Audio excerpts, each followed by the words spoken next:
Is it Andrea or Andrea? It depends on where you live. It's Andrea, New Jersey. Everybody from New Jersey gets to call me Andrea because I can't stop it. So it's just Andrea, New Jersey.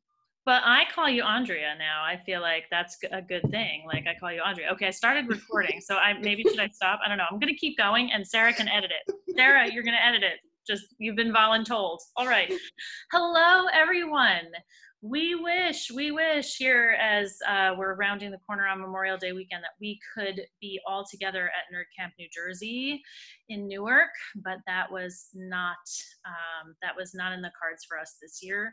So I'm so happy to be here this evening, and whenever it is that you happen to be able to watch our author panel. We are talking picture book biographies and biography writing today. And so I'm going to go across the top of my screen. We have Laurie Wallmark with us, Jean Barretta, and Andrea Loney. And Andrea is coming to us from sunny California, but she is, I will remind you all, a New Jersey native. And Laurie is down from the Princeton area, I believe, right? And Jean, Close enough. Close around there, right? And then Jean, you're out in Pennsylvania, not too far away. Outside of Philadelphia. Outside of Philly, right? So we're Jersey strong here, everybody. So we're talking today about not just picture book biographies, but about biography writing, and some of the great author talent that we have here this evening is obviously Jean. You can tell us a little bit about your biographies that you have written and maybe what you're working on right now. Well, the ones I've written, I've done 3 inventor books dealing with Thomas Edison, Leonardo da Vinci, and Benjamin Franklin. And the theme is their inventions, but there's plenty of biographical information within the book that helps fill out their character and gives cause for the inventions and ties in themes about perseverance and ingenuity and all of those things. So it's not just bare, this is what they made, this is how we use it. And then I did one comparing Presidents Lincoln and Kennedy based on this old list of coincidences, really weird, odd coincidences between the two, but I broadened it to make a more interesting book where I focused on certain themes, larger themes that they shared, as well as showing how their differences, how when we look at their differences, you can kind of help, build the better way to put that. I found that one way to learn about a particular person is by comparing them with somebody else.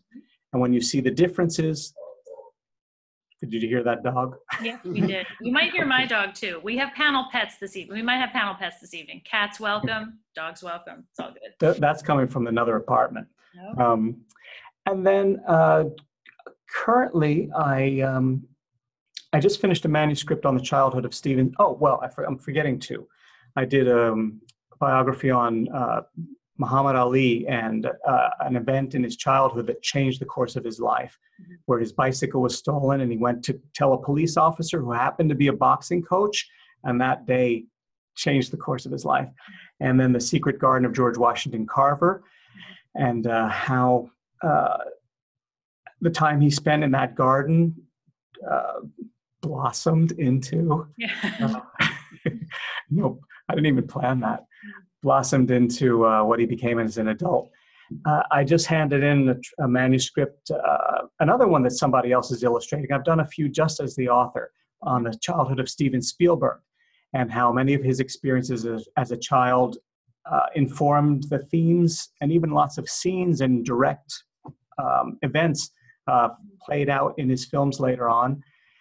And I'm working on my dream project now, which is the childhood of Andrew Wyeth, the painter.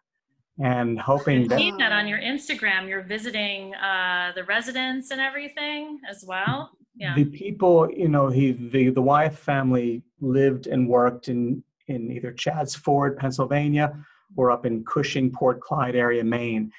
And the people here at the Brandywine River Museum could not be more generous with their resources. They allow me to go to the homes and just hang out the whole day on the property. And I see archival paintings and photos, and it's a dream come true when it was more than I'd hoped for this project. So I'm hoping that learning how he painted, and his granddaughter said it best. She said, don't ask how he paints, ask why he paints. And I'm hoping all of those ideas will inspire young artists, because when they see that he basically painted in his backyard, for most of his life, all the subjects you need are right, in arm's reach. Painting portraits without even having the subject in the painting, items that reflect the person he's that's on his mind or that he's trying to portray. All these ideas can be taught to young kids and inspire them.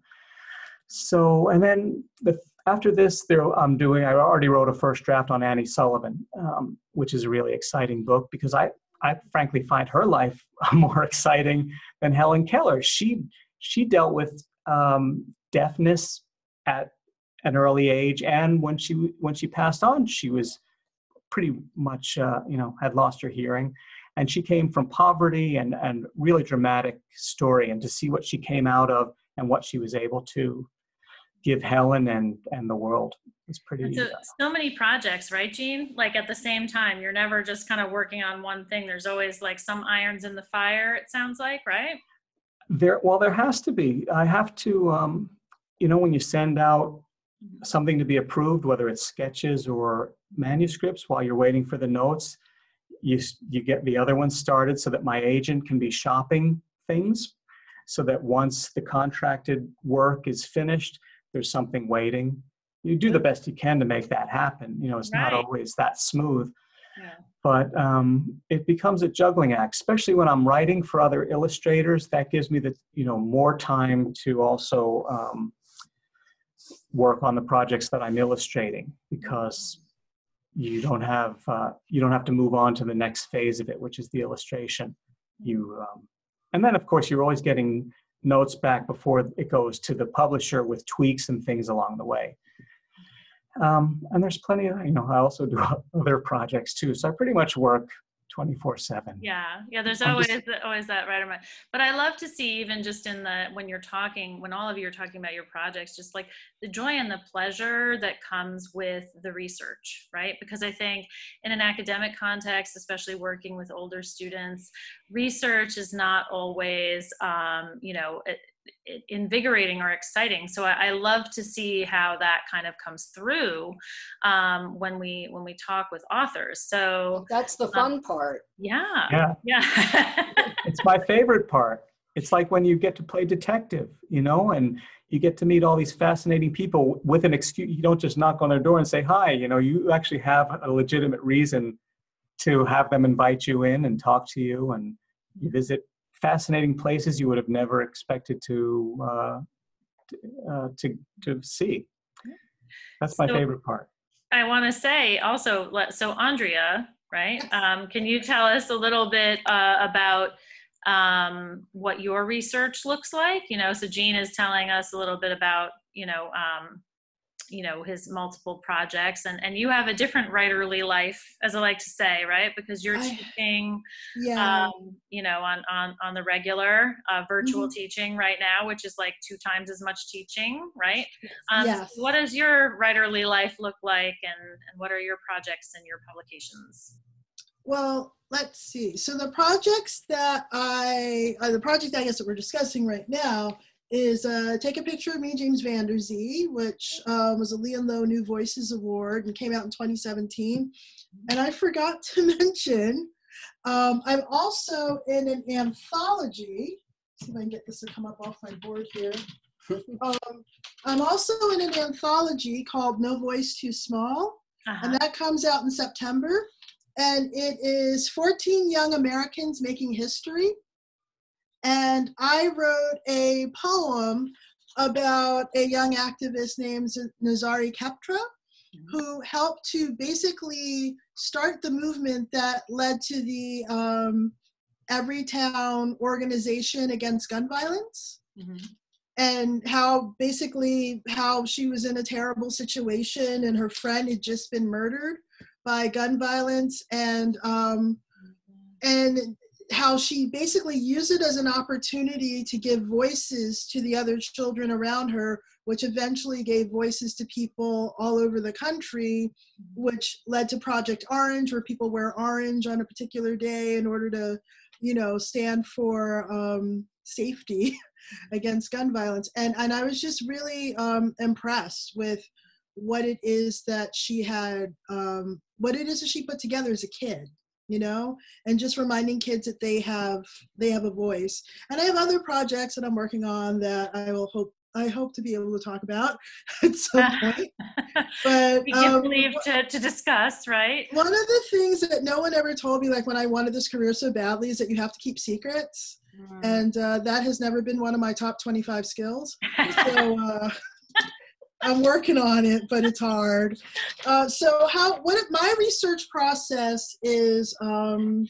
Well, I also wanted to say that, so the anthology that you're contributing to that's coming out in the fall, you wrote that biography in verse. So that's a poem in verse, a biography in verse.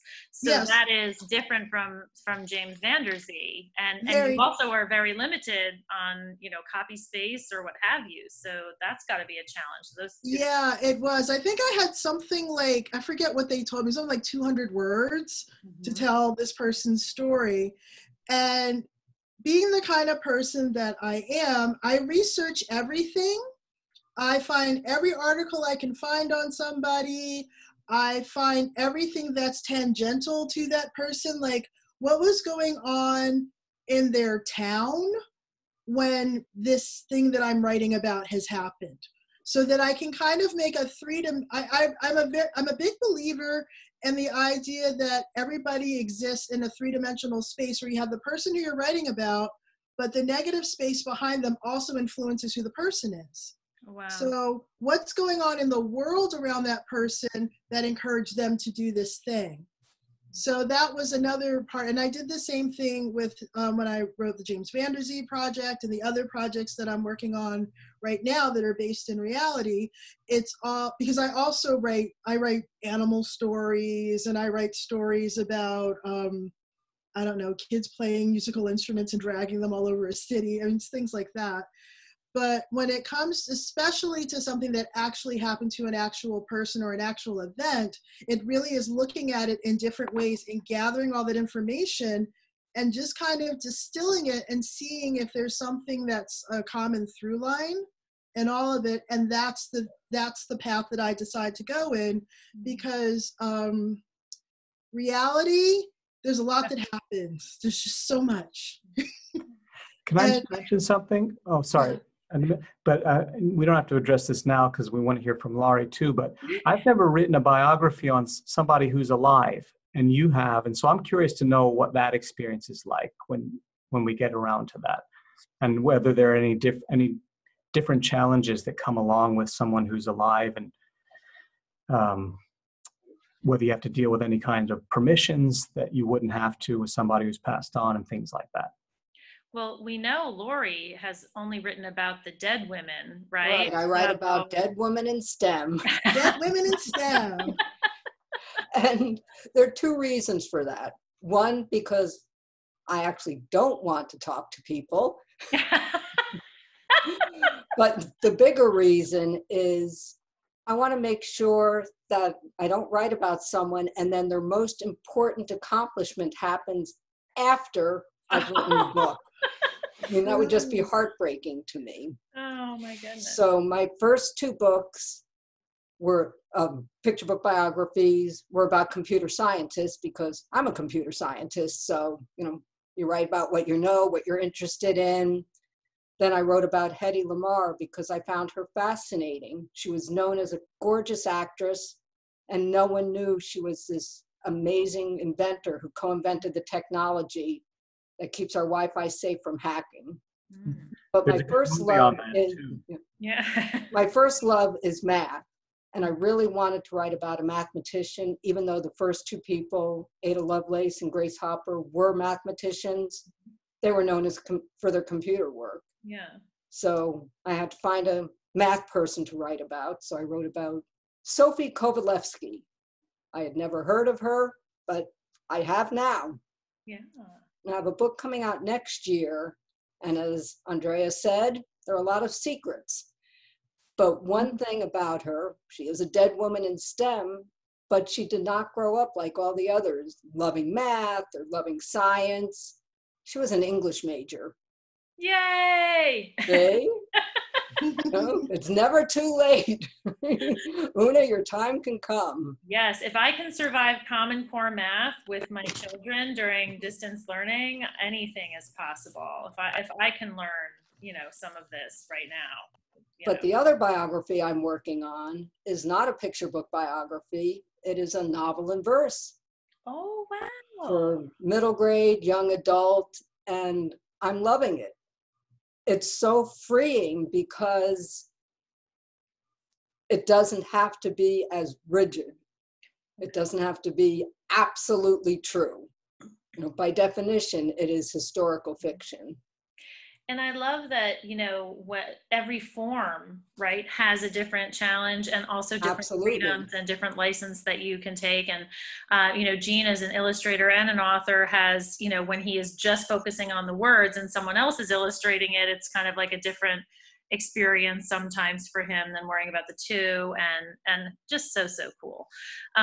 So what I wanted to take a look at was we had some questions about the research process, because, I think about, I read your biographies to my kids, and of course I read Andrea, I read Bunny Bear we love Bunny Bear. We read it the other day with Not Quite Narwhal, and I made my children compare and contrast them because I'm an English teacher. I was like, no, what do you have to say? But anyway, so, I know that I love all of your books, but I think we touched a little bit on why research is rewarding, and also a little bit on what it looks like for you as a writer.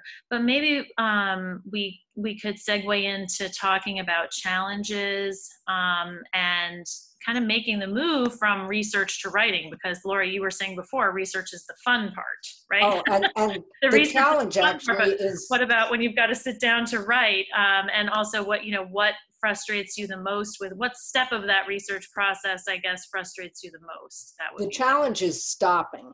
Yeah. Because it's so easy to see everyone's nodding their heads. We all agree because we all love the research part. Mm-hmm. But eventually you have to stop. You have to start writing. You might need to do more research. In fact, you definitely will need to do more research. Mm-hmm. Just this morning, I called a librarian at an archives to get information for an illustration in the book for next year.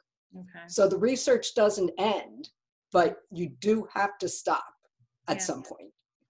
Yeah.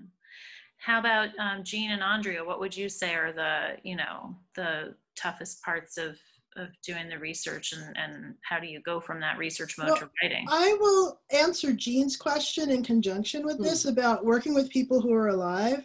And part of it, because with Nazari's story, I was given the ability to write these 200 words on her without having to really worry about, running it by her or anything like that. I mean, I was respectful, and they had people who got in touch with her and all that other stuff, and it was fine.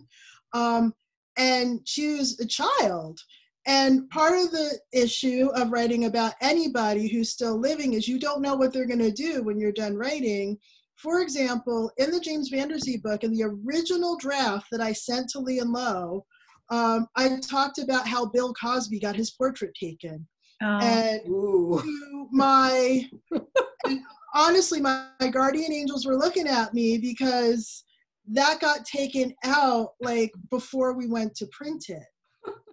So I was completely saved. Like, you guys are, whoever's watching this, you're the only ones who know that in the original draft, I want to have the picture of him, because he was an instrumental person in making sure that, but again, you don't know how that'll work out. So all you can do is just say, I'm writing about this one moment in time of this person's life. Yeah. And this one aspect of this one moment in time, and who knows what happens after this, but for this moment, this is the story I'm trying to encapsulate and just leave the rest of it alone. And I think that limiting, like there is a limited scope, there is only so much that you can kind of cover or say, and then, you know, what you decide to omit, right? That. Yeah. Thank God It's for just- back matter. Yeah, and it's really difficult to, like one of the projects that I'm working on right now, I've been working on it for years. I had a whole set of research I'd done going to all these different locations and museums and libraries, and then I lost the box with the research in it.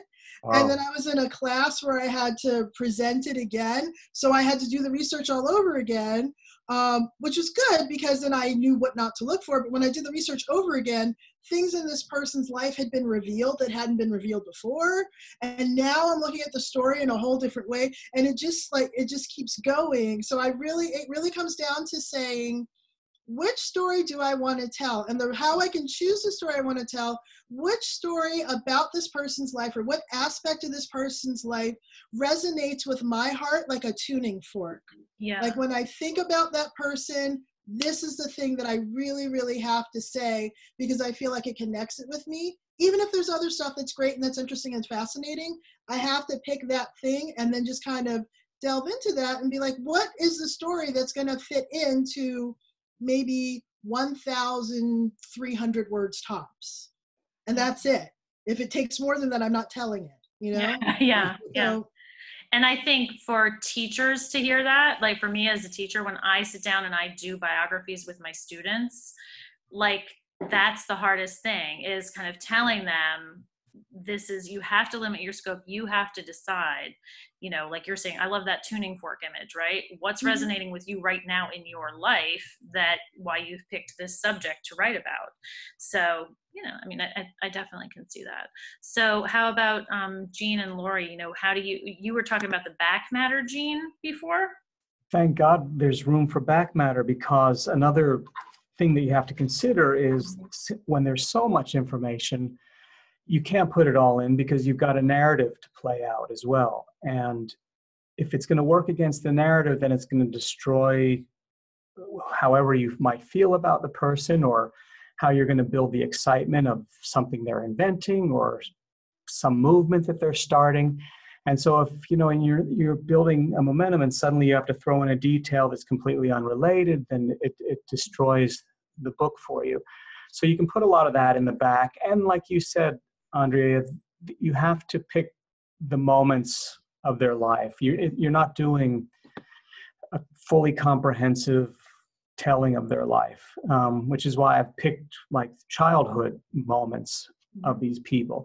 There's been so many books on Andrew Wyeth, for example, that I don't have to deal with his adulthood, although at the end of the book, I'm going to explain, you know, why we're talking about him in the first place. Mm-hmm. But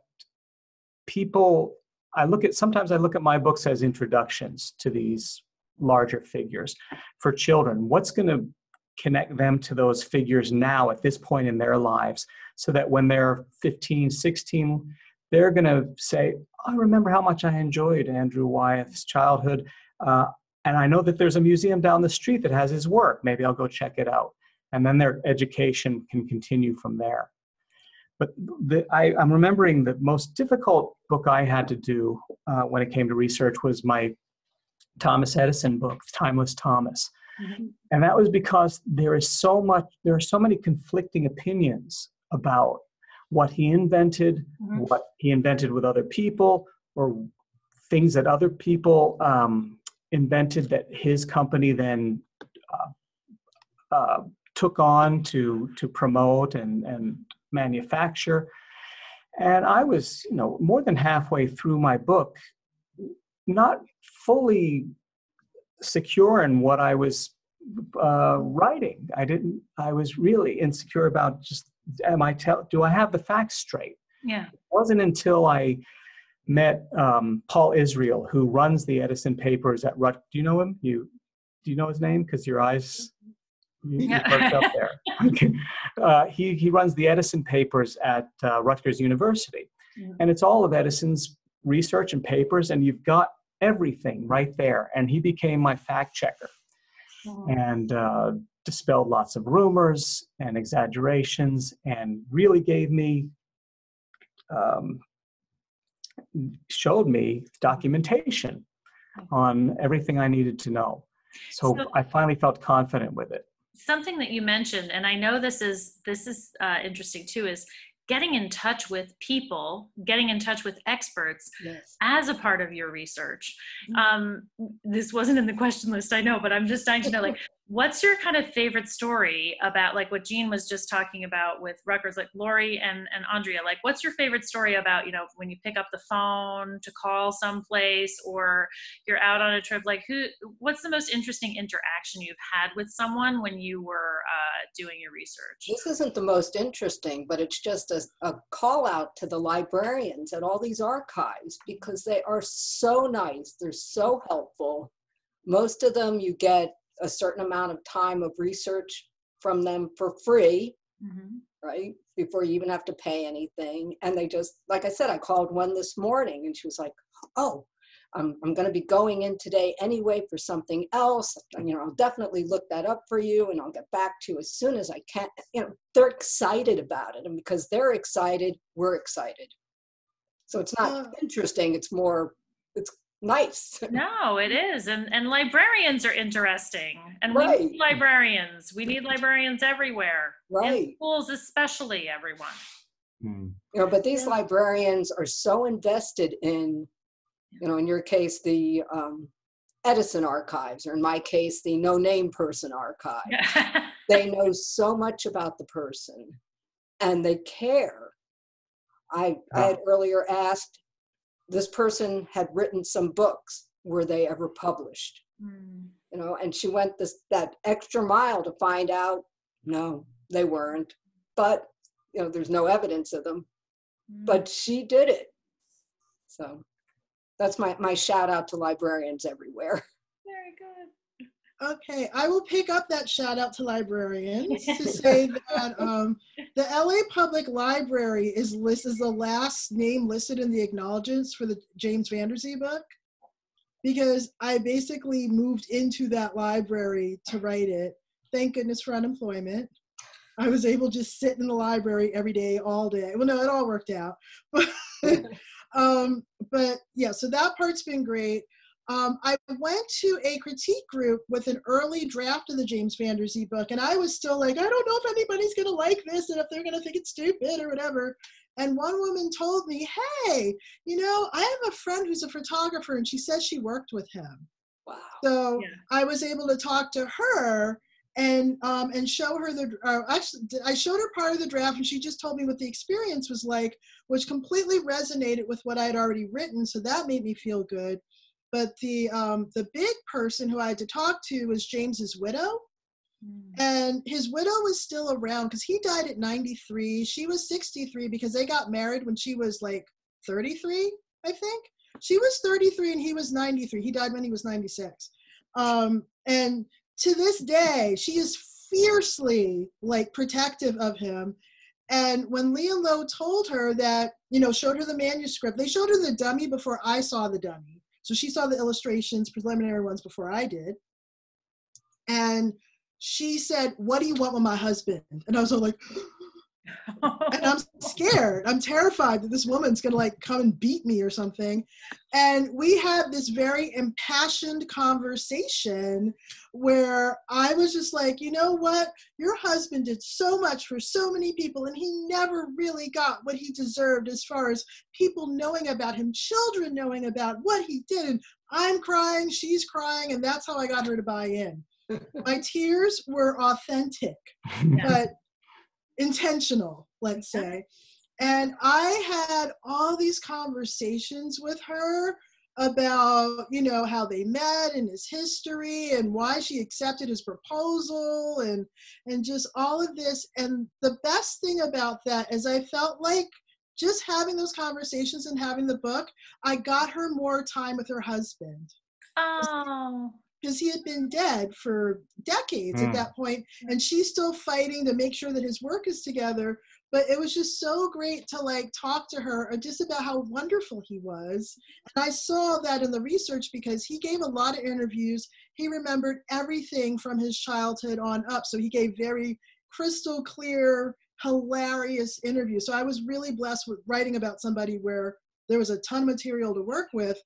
And it's really cool to see like his love lingering in the world, even in his absence, and to be able to share that with someone who knew him personally, like really well. It was his wife.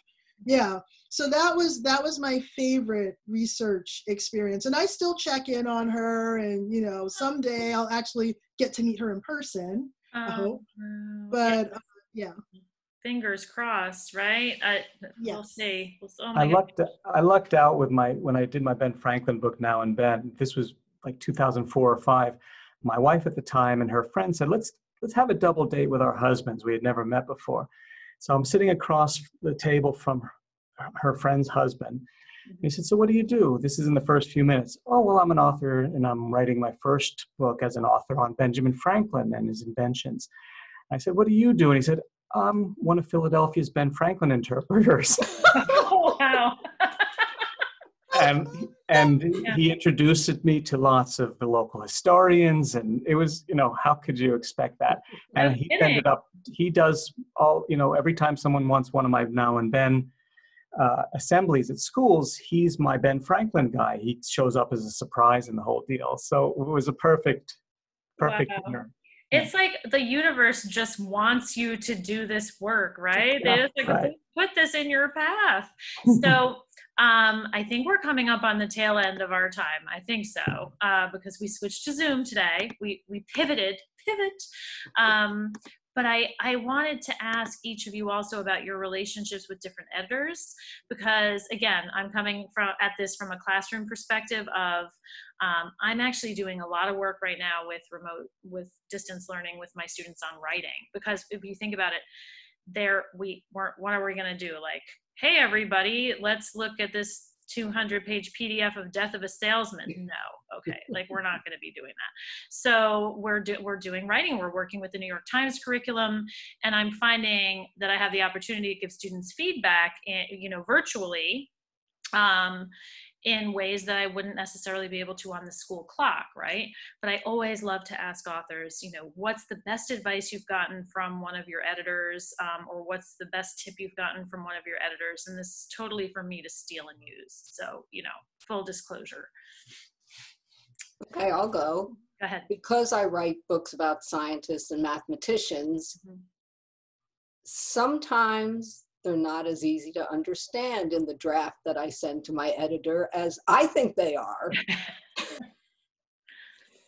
And the editors really help me change the wording, make it so that it can be understandable. In my new book, I mention partial differential equations. Oh, I know that. I know those.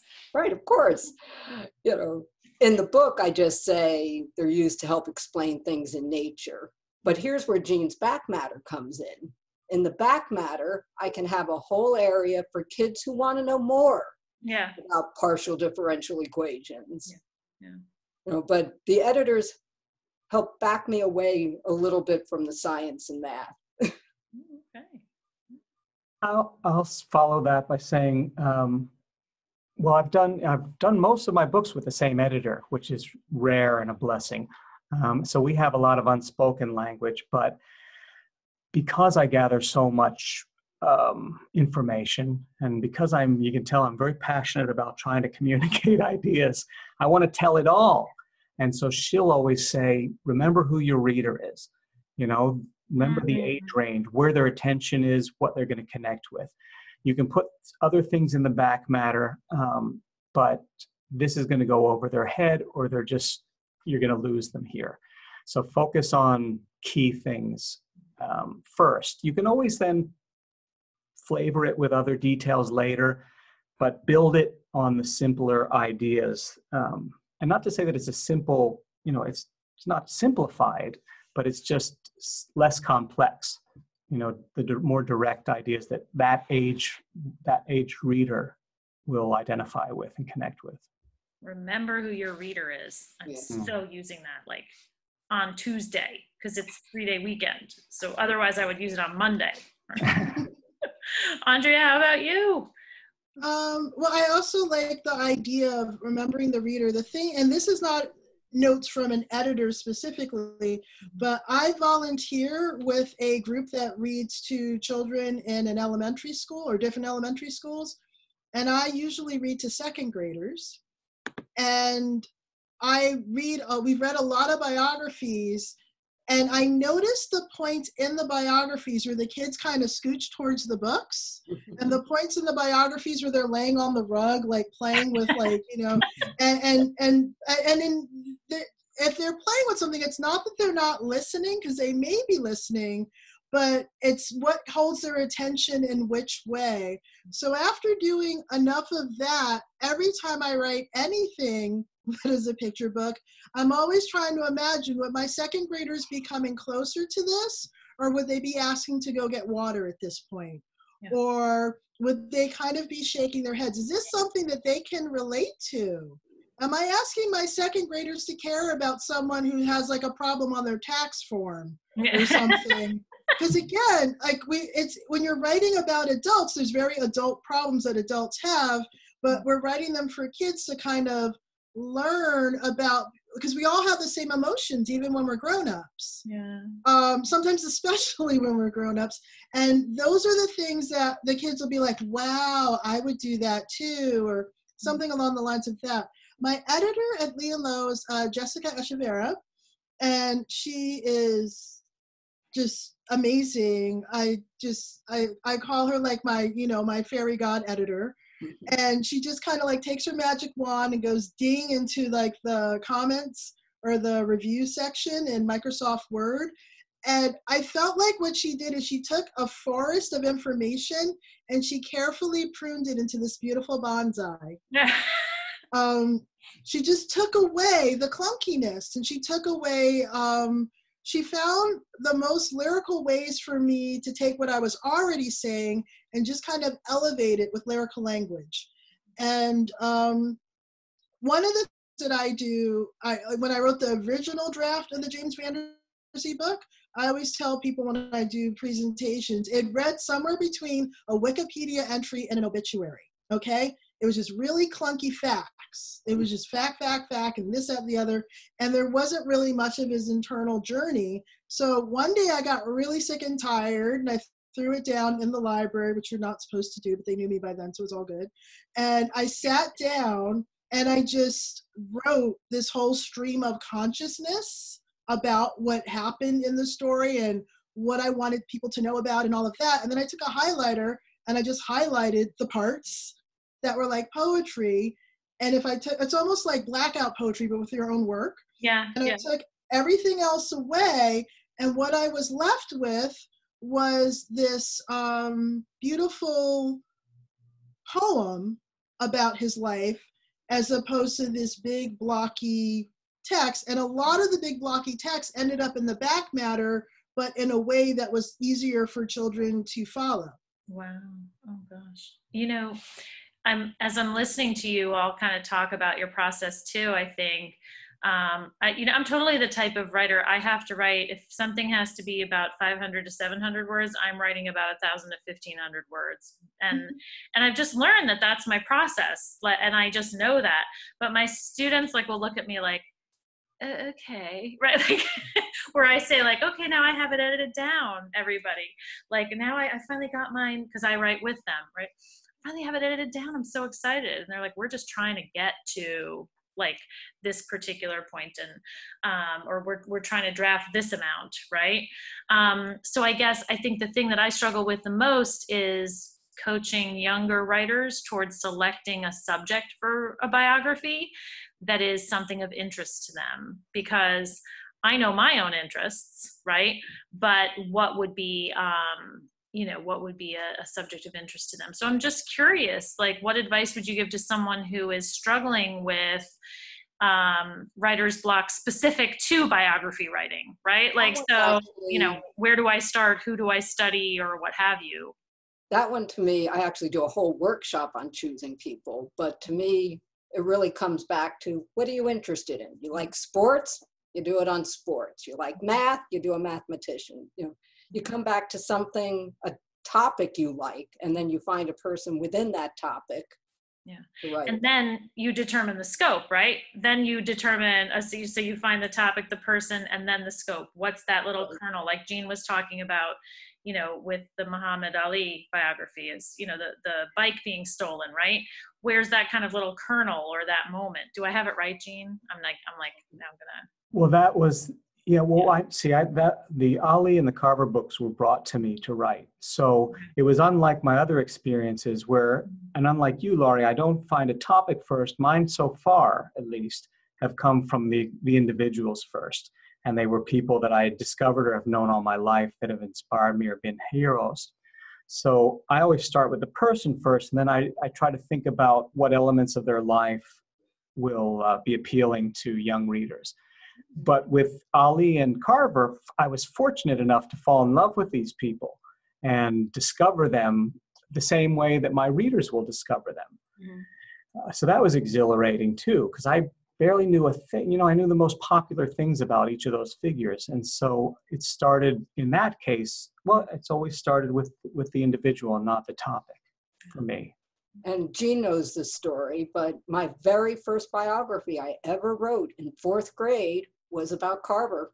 Mm-hmm. Oh, wow. Oh my gosh. I didn't know. That's so cool. Oh my gosh. Yeah. All right. So Andrea, you're the cleanup hitter. You're the final stage word. I wanted to address the first thing that you talked about is when you said you have so many words to start off with and the students don't understand how to write long, I guess, to write short. I think of not all of them, many of them, but many of them. Yeah. I think of it in terms of playing with Legos. When you want to make something with Legos, you don't just take the only Legos you're going to use to make that thing out of the box. You pour that whole thing down. You risk your mom coming in and stepping on them and then them all having to go back into the box. You do that so that you can kind of see everything. And then once you've seen everything, then you put them together and you build up, right? You put them, so you combine things. So instead of me saying he was big and angry, he was intimidating. And then I can combine things together. But I didn't know he was big and angry until I said it. I didn't know I was going to stack those Legos together until I saw them. So that's how I would think in terms of that. Or then coming back with your highlighter, right? You come back with the highlighter, and that's how you just get everything out and then pick what you need from that. As far as choosing a topic, when I was a substitute teacher, I ended up in a classroom with something like 47 middle schoolers, and I was kind of terrified. And they were doing 10th ring. That's Dante's the 10th ring. Right. But the thing is, they were doing it, and this was a school where the kids, like that day, they had installed a tripwire at the top of a set of stairs, and the principal had come in with an arm sling. She goes, "Okay, so be nice to this sub so she doesn't end up like me." And I'm just like, oh my gosh, the things I do to have a writing career. So they were very clever. It was a science experiment. We praised them for that part because I couldn't get them out of the class. But they were working on biographies, and they were working biographies of everybody. Someone was writing a biography of Eminem. Someone was writing a biography of Tupac. Somebody was writing a biography of Kim Kardashian. I don't even know how that part worked out.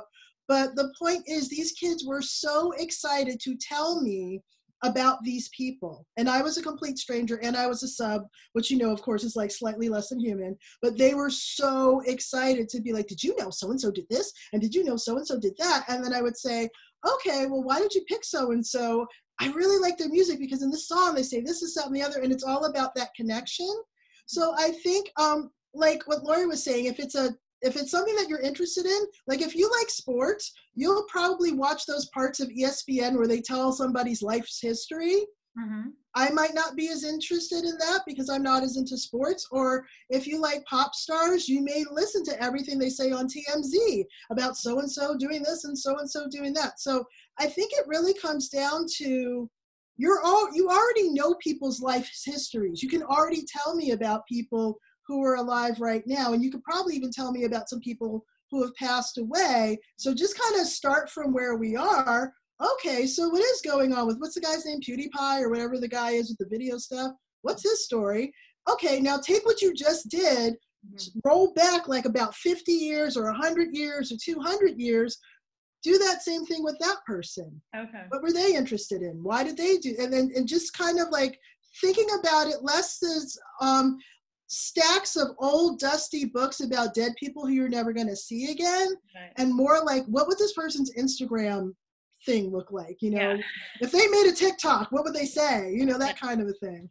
I love that, Andrea, you know, those just wanna different kind say- of parlaying over, you know, thinking about it in that way. But I also, just what you just described, Andrea, too, shows us the role of talk as pre-writing, or talking as part of the writing process, talking things through with a partner. And that for so many young writers especially, they need that talk time to be able to flesh out ideas, and then to be able to go back to their notebook or their computer or whatever it is that they do with confidence, because they've had that opportunity, you know. You So ever have them tape talking? You ever have them tape talking so that they have, when they go back to write, they have the information that they said?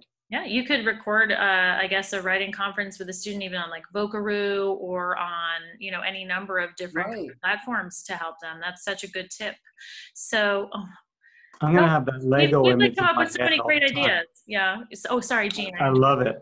Yeah, Yeah. I'm going to have that in my head every time now. It's perfect. Right. Yeah. Isn't it? So, well, everybody, I know we got off to a little bit of a rocky start tonight. We just switched platforms. We couldn't use my pretty slides that I put together, which will be attached to this panel later. I promise everyone. But I think it went really well. And I think we're going to give lots of educators out there, and most importantly, students, some great tips for biography writing and for research, just by sharing this process with them. So I cannot thank you enough for coming to our assistance, the nerdy team here in New Jersey. And cut out on us after 40 minutes. I know. Everybody have a slice of pizza for me, because I can't have Jersey pizza over here in California. Friday night is pizza night here, Andrea. I know, but you can have like avocados and like much better oranges. So, you know, it's all good. It's all good. They're growing right over there. So yeah. So jelly. So everybody, I just want to thank you so much. And I promise this is going to go live at some point, hopefully before June. And just thank you from the bottom of my nerdy heart, and I know from the bottom of lots of other nerdy teachers' hearts who are missing our opportunity to get together and meet up in person. So stay safe, stay well, wash your hands, don't touch your face, and that's it. That's all, folks. All right, we're gonna sign off. Much. Bye-bye. Bye, everybody. Bye-bye. Thank you so much, Luna. It was wonderful to see you all again. Good to see you. Bye-bye. Bye.